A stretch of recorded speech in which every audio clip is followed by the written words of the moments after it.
And Brian is going to be actually doing the interview, and he is an author, screenwriter, musician, and philanthropist with credits including the award-winning Joel Suzuki series and the manga-style comic book series Glorified. And he's also on the board of directors for Autism Empowerment, which is a nonprofit organization dedicated to improving the quality of life for people and families in the autism community. And we are so glad that you both took time to talk with us today. So thank you very much. And please feel free to go ahead and get started. All right. Well, thank you for having us. Yes. And before we get started, I just wanted to say, Meg, I really, really enjoyed your novel, Post-High School Reality Quest. Oh. It's one of those books. It's one of those books where, like, as I was reading it, I said out loud, like, I didn't think this. I actually said it out loud. I said, man, I wish I wrote this book. That's the best compliment a writer can give another writer. Yeah, I mean, that's how much I enjoyed it. So, but yeah, I mean, I could keep talking about it, but I know we have only 20 minutes, so we should get to the questions, I guess. So yeah, I mean, I guess just we can start off with just tell us about your journey to becoming an author. Yeah, so I'll try and give like the shortened version. I started writing seriously when I was in high school. I got an agent and thought, I don't have to go to college. I'm going to become a famous writer, and like all these absurd, unrealistic goals. And that obviously didn't happen. I didn't sell anything beyond things on my own, like the small press books. So Post High School Reality Quest and Drowning, I sold on my own, not through my agent. But now I got through Pitch Wars, and through Pitch Wars, I found my amazing agent now, Lauren Spieler. And she sold my debut middle grade novel in verse, Selah's Guide to Normal. So the short is, it was a very long journey of persistence and stubbornness and lots of drafts to get to where I am now. Great. Well, yeah, I mean, challenging path. I actually have my own kind of story about that too, but like I can save that for another time. But which did you discover or fall in love with first, books or video games? Video games. My mom used to have to pay me to read, so I did not love books for a while. Wow, really? Yeah. What games did you start with? So, well, PC, if we're going way back, because my dad wanted me to be able to be computer literate. But then my cousin was able to sneak me his old Game Boy Color. I wasn't allowed to have like gaming consoles, but he gave it as a gift. So my parents were like, oh man, I guess you have to keep it now. And so Pokemon Gold was one of my first games that I actually owned. But my cousin had a Nintendo 64. So some of my favorites are like GoldenEye, The World's Not Enough, Donkey Kong 64. Those were our Saturdays. Nice. Very cool. All right. So I see on your bio that you identify as neurodivergent, ASD, OCD. When and how did you come to realize that you were on the autism spectrum? So in college, I think is the first time I realized I was different than other people.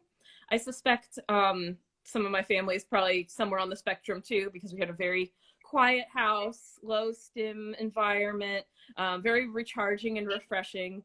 But then I went to college where you live with other people who do things differently, and they stay up all night and they make noise and they leave their lights on to study, and things that I just couldn't understand. I was like, this is so rude. Why would anyone do this? And I had a complete meltdown and all this drama with a roommate because I didn't communicate my needs, because I just thought that's just a rude thing. Nobody should do that, because I didn't understand that people are different, right?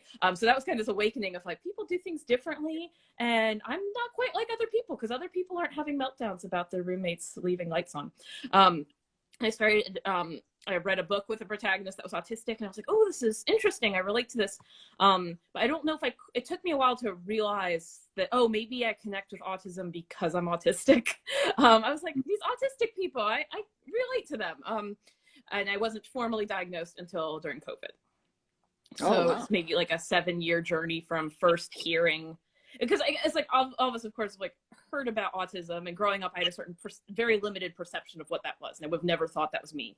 But as I learned more about autism in college and as a young adult, then it was like, oh, wait, this is not what I heard growing up. Oh, this is interesting. And so it's all about education, I think, because otherwise it's a very limited vision of what autism means. Good point. True. Okay, so back to video games real quick. I have to ask because I'm a fellow gamer as well. So, Yes. which Fire Emblem game is your favorite? This sounds like such a cliche answer, but Three Houses, the latest game, I really, really loved. But I say that, but I've been playing since Sacred Stones. So I do have a heart for the older Nintendo hard kind of games. And I will say my favorite character is Myrrh, who is a Manakete from one of the early, I think it is from Sacred Stones as well. Yeah. All right. Yeah, I actually am partial to Warriors, Fire Emblem Warriors, because I love the hack and slash gameplay. Yeah. And my favorite character to use is Sakura. She's the best. So. Oh, yay! I don't hear as much love for that game, so that makes me happy to hear Sakura. Yeah, lots of fun. So, all right. What advice would you have for aspiring authors? Persistence and a spirit of willingness to learn, I think, are the biggest things. Because we hear on social media about these big deals, these big stories, and it can feel like, oh, this came out of nowhere. This person just wrote a book and then everything happened. And it's so much more than that, so much more work. And it's probably not their first agent. It's probably not their first manuscript they've written. It's probably not their first submission. So there's usually a lot more rejection and difficulty that we often cut out of the social media stories. So, and I know from, as I shared with my story, it was a very long and windy road. So I think just you get rejection letters, keep going, frame them on the wall, put them on a piñata and whack it. Do whatever you need to get through and persist and know you are not alone. This is normal, and you just got to keep going, keep writing the next thing. I have to say that, okay, so the story that I mentioned earlier I'll just give a really brief version of it. But when I first started my publishing journey, I went to a writer's conference. And we had before the actual conference started, they had a pitch practice session where they had a row of agents sitting behind a table, and they had like over 100 of us in the audience stand up and do our pitch to them. And then like at the end of the practice, like myself and one other author, like one of the agents says, "Hey, I want to see you two after this." And I was like, "Wow, this is easy." That was my first foray into the publishing world. I'm a musician, so prior to that, I had been in the music business, which is just ridiculously hard. But so I thought, oh, publishing, why haven't I been doing this all along? But of course, that nothing ever came of that, and then the slog began. So that's my experience with that. But so what do you hope readers take away from your books? Oh, that's a good question. I think I want my readers to ask questions, and depending on the book, it's different questions. But my hope is, I guess all of us as we write, we have something we want to say and something we believe in. And I think it's really easy because we're passionate about it, right? We can be really dogmatic and didactic in it. And readers never like that, right? We don't want to be told what to believe or what to think. So my hope is that I can kind of put some seeds of questions in your mind to examine for yourself and to think about, what do I believe? What do I value? Where do I put my hope in? And, things like that just can get people to think and talk. But that maybe I'm not giving you any direct answer of what I think you should think, but that you can come to a conclusion to yourself, because I think that's going to be much more powerful. I can try and give little hints of what I think, but my hope is that people will read my books and it will make them reflect inwardly, and they'll come to powerful conclusions and growth on their own. So it's kind of like where you'll hint, like you said, that you'll hint at certain themes or certain messages, but hopefully you won't hit the reader over the head with it, right? You just maybe hope they discover it on their own, kind of thing. Right. I'm sorry it's such a vague answer, because I feel like I'd probably have a more specific, question that I'd have per book, but it's really just to get people to think for themselves. Yeah. Sure. Yeah. And because I can't go the rest of the interview without going back to post-high school reality quest, maybe you can tell us what inspired you to write that. Yeah. So there's a few things, but the big thing is, how we have friends that will tell us as writers, like, oh, you should write about this thing. And often we'll go like, okay, sure, that this is something more about you than what you actually want. But somebody had suggested writing in that second person text parser voice. So we, that friend and I, we do a lot of the, what are they called? The Parsley games, if you're familiar with. It's like a text parser game, but it's live in person. So somebody acts as the computer and they say like, you are in a village there is a fishing boat, exits are left. And, the audience would make responses what to do. So it's this really interesting kind of game where a game becomes a personality, right? Because somebody is acting as the game. And so they can have sassy responses to what people say. And there's this relationship. And so somebody had said like, oh, you should write a novel like that. And I was like, okay, whatever. But then I got really sick and all I could do was play video games. And I thought about the idea again. I started playing with it and I was hooked because I'm really bad at plot. But this text parser structure gave me a plot because it had a character saying what you should do. Like you are Buffy. You need to get out of the school or whatever. And then we got the character, Buffy, who doesn't necessarily want to do what the game's telling her to do, right? So there's this dynamic of what's being told, deciding whether you should do that or not. And so that immediately started creating conflict between what the two wanted. And so I became addicted and I ended up writing a draft in like a month because I was just having so much fun with this sassy text parser and this character and what they do. But also with that, I think I enjoyed the conceit because you can't help but, like, part of the appeal of video games is you can keep trying and doing something over till you get the outcome you like. And in life, having an anxiety disorder, I often ruminate going back like, oh, why did I say that? That was so stupid. Or somebody's going to think I'm a terrible person. They're going to misinterpret what I did. And I'm always thinking of how I could replay, like a Fire Emblem map. I could go back, get the ultimate outcome, keep playing it till I get that. So it was fun writing a book where I didn't have to have only one choice that the character makes and the narrative go linear like that. I could go, oh, Buffy feels like she made a mistake. She can go back and she can try something else. And so it was very cathartic thinking about that possibility, but then also realizing ultimately in writing it that you can redo things. And even if you had that ability, it wouldn't necessarily provide a better outcome. So it was a very healing process, allowing myself to have that possibility. Sorry, that was like a really long answer. But... No, that's I can just hear you talk about it all day. So. Because I actually, I was a fan of the Infocom, text adventure games. Yes. So, I could totally relate. And then, well, as I was reading that book, I was also reading at the same time some books. I'm kind of interested in the whole simulation hypothesis, like the Matrix kind of thing. And so it kind of just went hand in hand with the idea that, life might be a video game. And, like your character was, going through that experience of, like her life was like this Infocom game. And I thought it actually had kind of a cool, almost like a horror element to it where, it's kind of creepy, like, this voice talking to you and you're like, what is happening kind of thing. And, I just love that, like, you have died. Thank you for playing post high school reality quest. Would you like to start a save game? I love that part.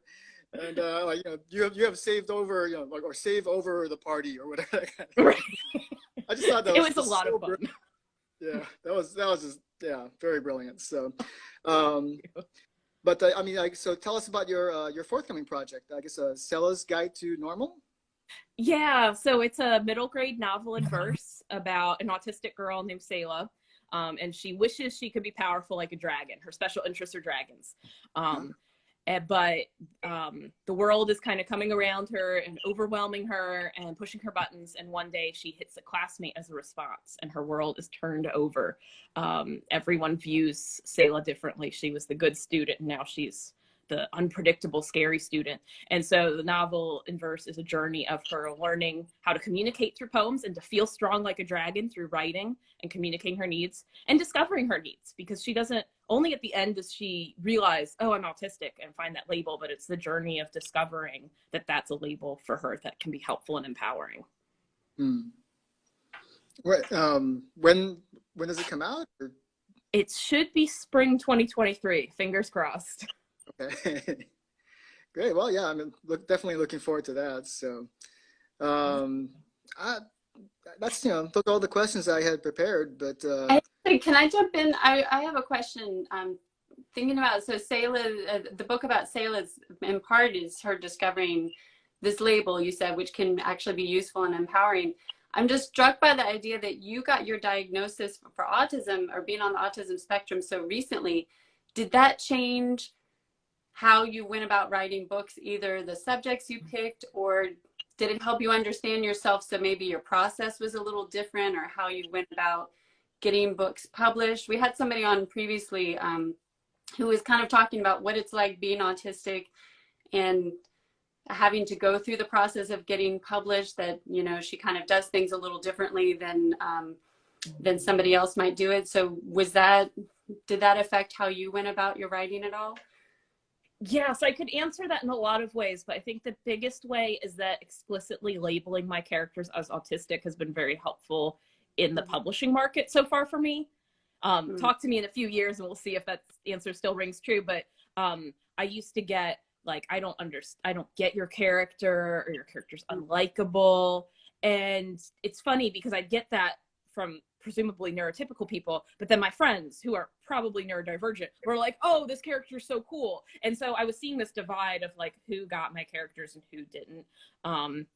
And so now explicitly saying, you know, my protagonists are neurodivergent, my protagonist is autistic, it seems to help neurotypical readers and publishing folks be like, oh, okay, that explains why this character is acting in a way that might, you know, be confusing to me. And I think it allows for more understanding of the character's thought process. It's also challenged me, that sort of aspect, to spell out my autism more, because again, I grew up with it very normalized. So it's just like, this is how everyone is. And so hearing things like, oh, your character's unlikable, why did she do this thing? Or why is she saying this? It's taught me to be a better writer of kind of spelling out my character's thought process a little bit more. So I found it so far, there's obviously been negative things where people don't like autistic characters anyway or whatever. But largely it seemed to benefit with getting people to go, oh, okay, that helps me understand your character more. Do you feel like there's that publishers are more receptive to those kinds of stories? Or do you think that, have you gotten any responses saying, oh, this is too niche, we don't want to publish something with autistic characters, or have they been pretty receptive to doing that? So far, relatively acceptive. I think you always get a mixed bag. There's the great allies who are like, this is awesome. There's the people that are well-meaning, but kind of trying to explain my autism to me. You know, like for Selah, when she was on sub, people are like, oh, well, this happened when Meg was a kid, but we fixed ableism now, right? So this never happens. And it wasn't based on what happened to me as a kid. It's based on what my friends and my friends' kids are dealing with right now. So, I was like, I have yet to hear somebody tell me it's too niche for my protagonist. I'm really grateful. Lauren, my agent, is a great ally. Been really encouraging me to write neurodivergent people. My editor, Emily, at Scholastic, has been an amazing ally.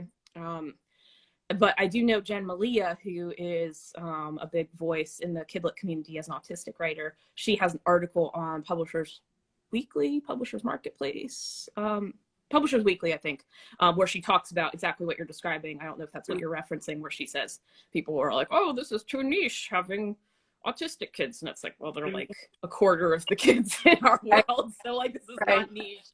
Very weird response. But yeah, again, ask me in a couple of years, because so far this has been relatively new, me explicitly identifying as autistic. And so far I felt relatively positive about it, but I'm sure it's much more complicated than that. Well, that's good to hear that at least so far it's been a positive experience. Thank you. Yeah. Yes, and thank you both for being on here with us. If anybody joined us late, we're going to have this up on Instagram, and it will also be up soon on YouTube. You can find our whole Autism Acceptance Month series on there. Thank you both for being on here. I really appreciate it. Awesome. Thank you so much for having us. Thanks.